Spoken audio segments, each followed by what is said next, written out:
Hi, everyone. As mentioned, my name is Yair, and today I'm going to show you how I managed to turn EDRs into malicious wipers using zero-day exploits. I named this research Aikido, and I promise that I'll provide a proper explanation in the rest of the talk. So this is just the general disclaimer slide by the conference. You can read it later in the published presentation. This is me again. I'm a security researcher at SafeBreach, which is a breach and attack simulation company. I'm 23 years old. I have over 5 years of experience in the cybersecurity industry, studied my way in the IDF, done some Linux and embedded research, along with some Android research as well. And for over 2 years, I've been doing a lot of Windows internals research in SafeBreach, and I just really enjoy it so far. But what are we going to talk about today? So we're going to start with talking about the original research goal that I set when I started this research. Then we'll talk a bit about wipers in general, see what are wipers, understand how wipers work and why are they used. Then we'll dive into the technical aspects of the research process itself to see how I managed to find the zero-day vulnerabilities that allowed the creation of Akido Wiper. So let's begin. When I started the research, I wanted to create a next generation wiper. But in order to create a next generation of something, one must first understand the current generation, of course. So let's talk a bit about wipers in general. The first thing I did when I got into this research is, of course, to look up the general definition of a wiper in Wikipedia. And what I did when I did it, I saw that according to Wikipedia, a wiper is a device used to remove rain, snow, ice, washer fluid, water, or debris from a vehicle's front window. But of course, this is not the wiper that we are going to talk about today, and instead we're going to talk about the wiper malware. And after fixing the search, according to Wikipedia, in computer security, a wiper is a class of malware intended to erase the hard drive of the computer it infects, maliciously deleting data and programs. Now, I'm sure that's no surprise to any of you if you are attending this talk, but I just wanted to make this clear. But why are wipers used? So it's a bit difficult to give a specific definition for that, but generically, wipers are used in order to damage a certain entity. So it doesn't matter if this entity is a certain state or a company or just any other organization. The purpose is to damage the target entity. And I also attached a few examples in which you can see attacks from the recent years in which both Russia and Ukraine were attacked by wipers, Iran and Israel were attacked by wipers. You can also see that there are certain organizations within those countries that were attacked. So basically, everything that we hear on the news about rivalry between countries is also expressed in this cyber warfare. But let's start talking about the stuff that we're actually here for, the technical stuff. So let's talk about how wipers work. In order to talk about that, we first need to understand something important. A word which is very associated with wipers is deletion. But there is actually a crucial difference between deletion and a wipe. So let's look at the default deletion process in Windows to understand that. When a certain process in Windows calls the delete file API function, then it asks from the kernel to delete a certain file, and then the kernel goes to a place on the hard drive that is called the MFT. MFT stands for the master file table in the NTFS file system. And in this table, the kernel just marks a certain entry as free. Now, this entry is just a pointer to the actual file content. So when we delete a file, the content of the file is not really removed. it's still there on the disk. And that is the difference between a wipe and a deletion. When we say that we wiped something, it means that we actually erased the content itself, and by that we made it impossible to restore. But deletion can be escalated to a wipe. That is because MFT entries which was marked as free may be reused again. Otherwise, we will be running out of disk space very, very fast. So when we create a new file can be potentially given an MFT entry which was marked as free, and then when some new content will be written into that new file, it will overwrite content which was left on the disk from a deleted file. But when I try to understand how wipers overcome this gap between a deletion and a wipe, I saw that most wipers choose to not even delete files, but instead overwrite them. By overwriting files, wipers make sure that they actually delete the content itself of the file because they replace the content. Now, of course, wipers can use this technique against files that they have permissions for, but generally, wipers do want to cause a lot of damage, so usually they will want to delete, to overwrite files that belong to administrators because they are usually important files, and they also usually want to make the system unbootable, which requires deletion or wipe of system files. Now, this technique is, as you can see, used by some of the very famous wipers that we know, also some that attacked in the very recent years.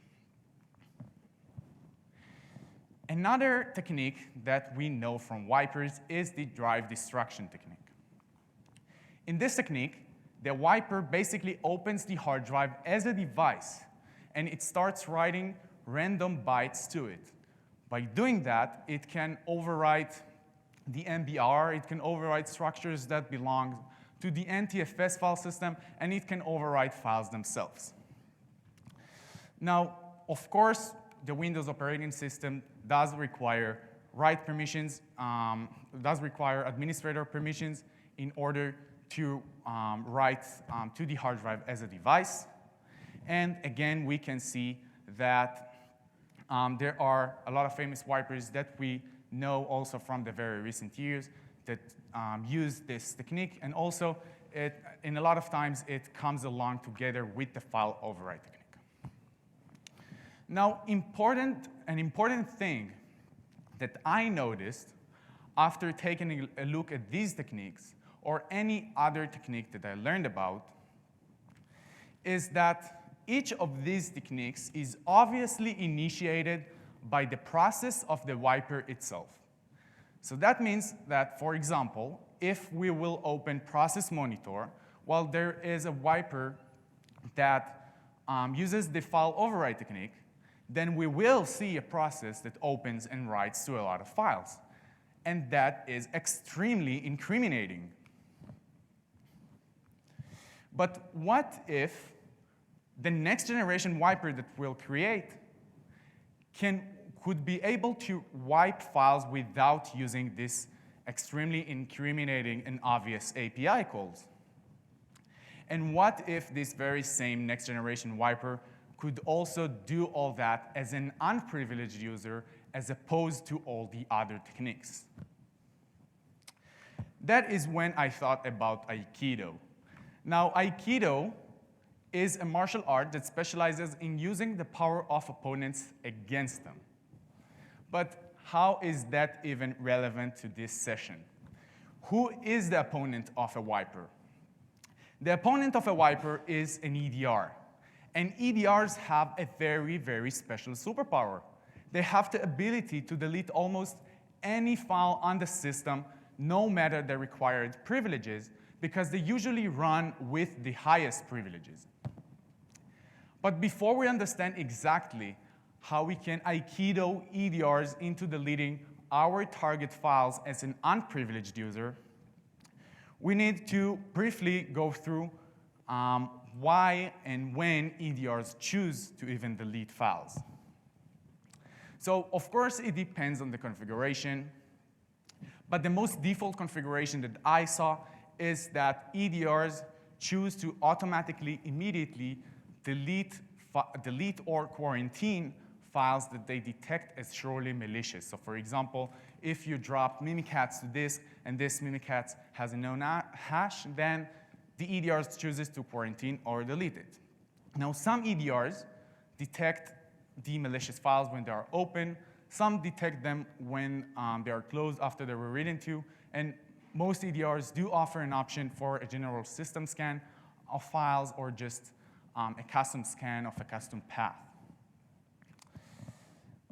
And now we can start thinking on how we can Aikido EDRs into deleting our target files. And when we start thinking about it, we can understand that even as an unprivileged user, we already have a certain amount of control over the EDR. That is because as an unprivileged user, we are able to create a malicious file. And by creating a malicious file, we are triggering a deletion. So all that we are really left with is that we need to trigger that deletion for the wrong file. And when you think about it, the first idea that comes up to mind is to maybe just add some malicious content to an innocent file and then wait for the EDR to delete that file. But on second thought, of course, doing that requires write permissions for that file, and so we will not be able to delete system files and delete administrator files. And doing that also very much looks like the file overwrite technique if we'll look at the API calls. Now, the second idea was to maybe somehow point the EDR towards a different path while it still thinks that it deletes the original path. These vulnerabilities are usually achieved using links. And the link vulnerability category, CWE 59, is very well known in the cybersecurity industry. There are so many link vulnerabilities that Microsoft know they must have the create symbolic links user right that is given by default only to administrators in order to create symbolic links. But the thing about the NTFS file system is that the NTFS file system has 3 types of links. And one other type of link, other than symbolic links, is called junction points, or in short, junctions. Now, the thing about junctions, you can think about them like a hard link for a directory, but from a high-level point of view, they work almost exactly the same like a local directory symlink.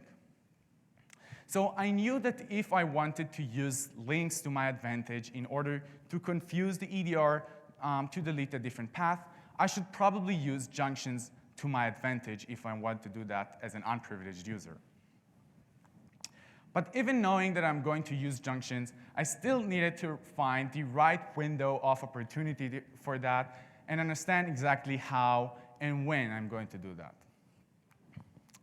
And for that, I needed to understand that in the file deletion process by EDR, there are 2 primary events. The first event is the time in which the malicious file is being detected and identified as malicious. This is also the time when the EDR decides to delete that file. The second event is the time in which the file is actually getting deleted. Now, between these 2 events, there is a potential gap that I will maybe able to use in order to point the EDR towards a different path. So the idea that I have, we can show it that I had, we can show it here with an example. So let's say that we, as an unprivileged user, want to delete a driver file that we cannot delete as an unprivileged user. And that driver file is called ndis.sys. And ndis.sys is located in the path C Windows System 32 drivers. You can see it on the left of this slide. Now, if we potentially create a path which is very similar to that path, just with one main difference, you can see that there's the temp directory below the C drive. So we created C temp Windows System32 drivers and.sys. But into the and.sys file that we created, we inserted malicious content that the EDR is interested in deleting. But then just before the deletion happens, we delete everything from inside the temp directory and convert the temp directory to be a junction that points towards the C drive. Then the same path that leads, before leaded to the ndis.sys file that we created, now leads to the original ndis.sys file. So ctemp Windows System32 drivers and.sys leads to the original driver and.sys file. So that is exactly what I tried to do. I tried to create mimikatz in the path ctemp Windows System32 drivers and.sys. And then right after I created it, I deleted it and deleted everything from inside the temp directory or the temp directory itself and created the junction that points towards the C drive instead. But that did not work. I saw two behaviors by EDRs as a result. The first behavior was that some EDRs just had a very good grip on the malicious file mimikatz that I created. And so I was not even able to delete the mimikatz file, and I was, as a result, also not able to empty the temp directory or delete the temp directory, because you need either of these things in order to create the ctemp junction. The second behavior that I saw was that some EDRs just knew that there is no longer a threat on the computer once I deleted the mimikatz file myself. So they did not try to delete any other file. At that point, I understood that the potential opportunity, the potential window of opportunity that I had in the middle between these two events really does not exist, and I maybe need to somehow expand that window. And what I did was to use a technique that is called handle catching. So for those of you who are not familiar with that, when we open a file in Windows, we get a handle as a result. We create or open a file with a function that is called create file, and we get a handle to it. And until we call the close handle function, the operating system considers the file open. And so what I did was to call the create file function for the malicious file that I created. And the create file function requires one parameter that is called the file sharing mode. The file sharing mode specifies whether other processes on the system should be able to write, read, or delete the file that is currently being opened and a handle to it is open.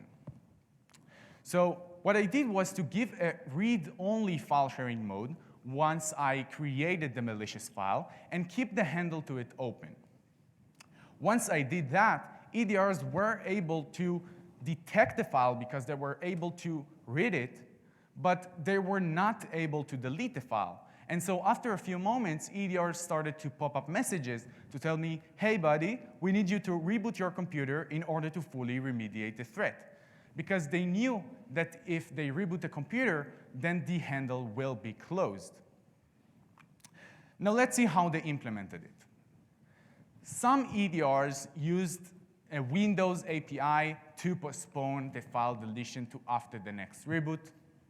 An example for an EDR that did it is Sentinel-1. And some other EDRs just implemented that functionality on their own, meaning they kept a list of files to delete after the reboot somewhere, and then after the reboot, they actually deleted the files. Now, if we'll take a closer look at the Windows API method of postponing a file deletion to after the next reboot, we can see that it is done using a call to the function moveFileEx with the flag moveFileDelay until reboot. Using this flag requires administrator privileges because once this function receives this flag, it actually goes to a certain registry value that is called pending file rename operations, and that value requires administrator privileges to write to.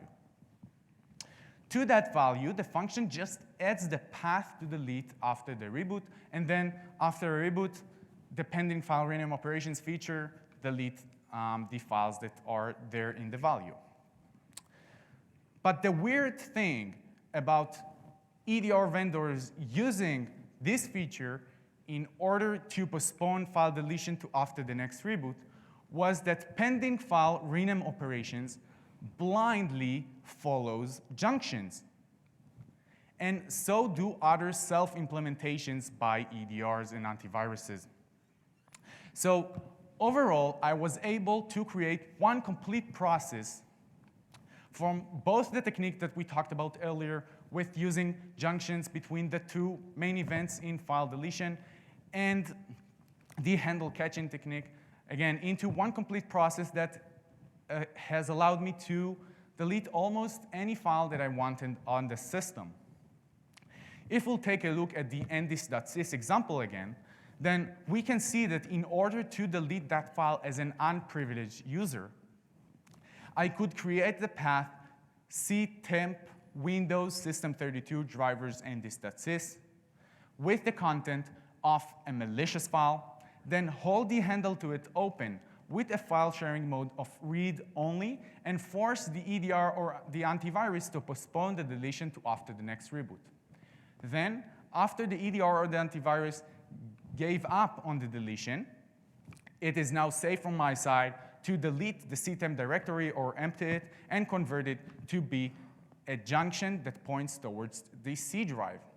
Then I can reboot the computer, and then after the reboot, the EDR or the antivirus deletes the ndis.sys file, the original one. By doing that, we've achieved the two what-ifs that we talked about in the beginning of the session, and I promise that any other edge case that's currently popping up in your minds will be answered in the rest of the talk. So let's talk about the zero-day vulnerabilities. Overall, I found six different products to be vulnerable against this kind of an exploit. The products are Windows Defender, Defender for Endpoint, Sentinel-1 XDR, Trend Micro Apex One, Avast Antivirus, and AVG Antivirus. 3 out of the 5 vendors that I just listed are in the leaders section of Gartner's Magic Quadrant for endpoint protection platforms in the year 2022. Overall, I found 4 different vulnerabilities. That is because the vulnerability in the Defender and Defender for Endpoint vulnerability was mutual in the same engine, in the same code. And that is true also for Avast and AVG that apparently belong to the same vendor, which is named Gen. Now, I got 3 CVEs. Sentinel-1 chose to do not issue a CVE.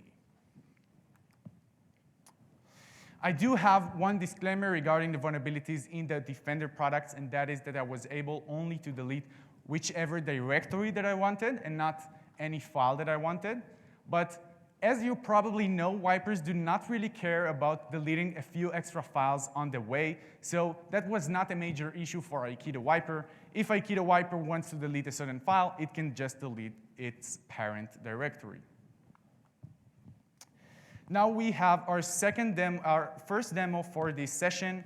In this demo, we will see the exploitation of the vulnerability in the Defender products with an attempt of deleting all the Windows operating system drivers, but we will not see yet the Akido Wiper itself in action. We will have a second demo for that. So let's see it. So here we can just see that all the drivers exist properly in the drivers directory. There are dozens. Now we can see that I'm running as a user code limited, and limited belongs to the normal unprivileged users group.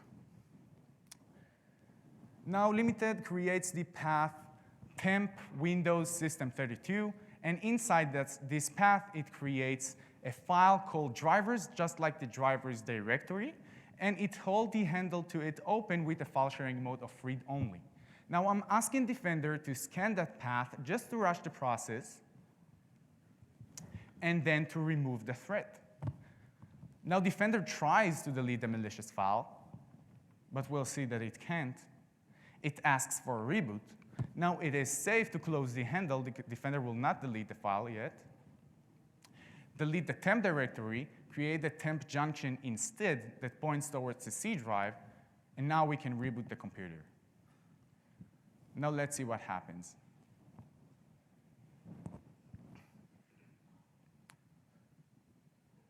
So sorry about that. That is just a File Explorer bug. But we will now see what happened to the drivers directory. So we can see that almost all the drivers are gone. And that is because Windows Defender iterated through all the drivers until it encountered one driver, probably, that it couldn't delete. Due to the same reasons with the file sharing mode, it was probably open at the moment. So we can see that after the next reboot, because dozens of drivers are missing from the operating system, the operating system is no longer bootable. And again, this was done as an unprivileged user. OK, so this exploit is relevant also in order to bypass another ransomware protection feature by Windows that is called the control folder access. The control folder access feature basically prevents untrusted processes from being able to modify or delete any file that is located inside one of the protected folders. But the thing about this feature and about our exploit is that we are using the most trusted entity on the system to delete our target files. So the control folder access is not going to prevent an EDR or an antivirus from deleting any file. Overall, I checked 11 different products, and 6 of them were found to be vulnerable, so that is more than 50% of the tested products. And not only that, I was just unable to force the other products to go into a flow where they postpone the file deletion to after the next reboot. So if you work for an EDR vendor, or if you are a security researcher that wants to find more vulnerabilities and disclose them, please, let's all together try to find more of these vulnerabilities before other attackers do, because I'm a human, I have limits. I was able to delete, to test a lot of EDR products, but I can't test them all. So yeah, that's about that. Now to the actual Akido Wiper tool itself.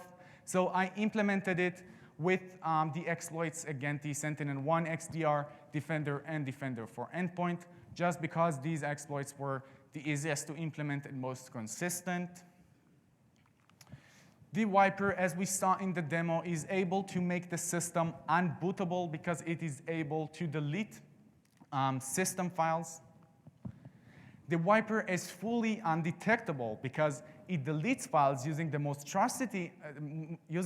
trusted entity on the system, which is, in our case, the EDR or the antivirus. And it also uses the ACOR test file for the creation of malicious file instead of a real malicious file in order to minimize the noise of that. The Wiper runs with the permissions of an unprivileged user and yet is able to do all the things that we saw. It is even able to delete an entire administrator user directory, and in a few slides we will see a demo of that. But if you remember, in the beginning of the talk, I mentioned that there is a crucial gap between a deletion and a wipe, and I still needed to overcome this gap. But the solution for that was actually pretty simple. All I needed to do is to implement in the Wiper a feature that fills up the free space on the disk with random bytes for a few times, and then and then by doing that, I made sure that any content which was still left on the disk is overwritten by random bytes. I also made sure with two popular file recovery tools that I found online, Cleverfile Disk Drill and CCleaner Recuva, that they were able to recover some of the files before I implemented this feature, but after the implementation of this feature, they were not able to recover any of the files. Now, I am sure that you had another question in your minds about the quarantine directory. What happens if the default configuration of the EDR is to quarantine files and not to delete them? In that case, even if the EDR had done a mistake, then the user can still restore the deleted files, right? The quarantine files. But the solution for that was actually pretty simple and a bit funny as well. That is because all I really needed to do is to exploit the vulnerabilities against the quarantine directory as well, and that has led the EDRs to a point where they need to quarantine the quarantine directory, and so they were not able to do that, and as a result, they just deleted the quarantine directory. The repo is well documented. I also invested some thought in the design, so you really have my invitation to clone the repo for the repo, download it. You can also just look up Akido Wiper GitHub in Google. So I'll give you a few moments to take a picture.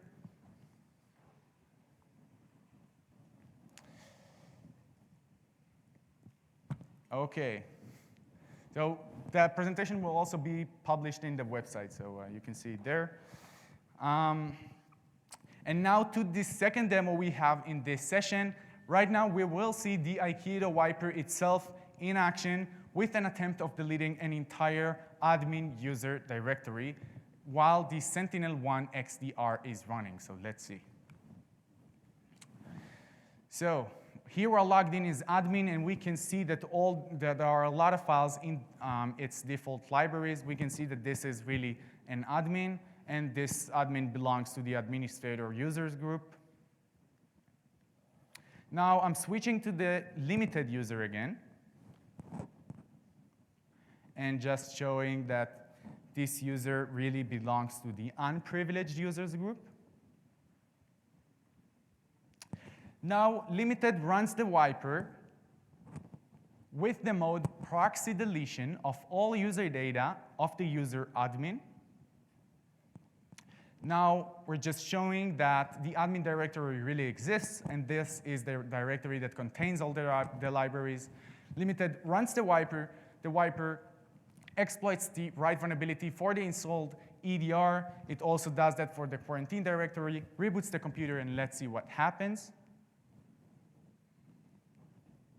So we can see that the admin directory is fully gone, and we can also see that the disk is starting to fill with data. And this is just to show that the wiper was really run after the reboot in order to overcome the gap between a deletion and a wipe. Okay. So let's sum it all up. What did we learn today? Today we learned that a wiper or any other malware for that case could be much more dangerous if it uses a trusted entity on the system, especially an EDR or an antivirus, to do its malicious actions by proxy. Now, I'm sure that you hear that every day, but please keep in mind that having security controls does not mean that you are safe. So keep validating yourself every day. Now, security controls, also again, EDRs and antiviruses might also be a very preferred target for an attacker because they have very high privileges and very high trust level. Lastly, when you plan your security posture, please always assume that permissions can be escalated. Now, I do have some vendor responses here from Microsoft and Jen. I won't read them to you, but overall, they were pretty cooperative. I had no issues with them. They all fixed the vulnerabilities. You will also be able later to read it in the published presentation. These are the versions that you want to make sure you have installed in order to be safe from the vulnerability. Please also notice that in the Apex 1 product, it's a patch and not a version, so make sure you have this patch.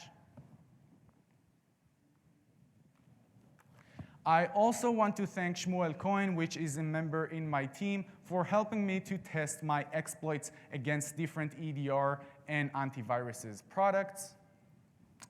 And pretty much this is it. You can have my social media details and my email if you want to contact me. And I think we can move on to questions. We have 2 mics here, so whoever has questions can come to the mics.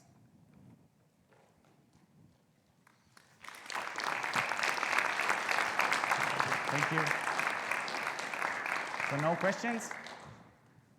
Okay, you can also talk to me later after the talk. Thank you very much, everyone.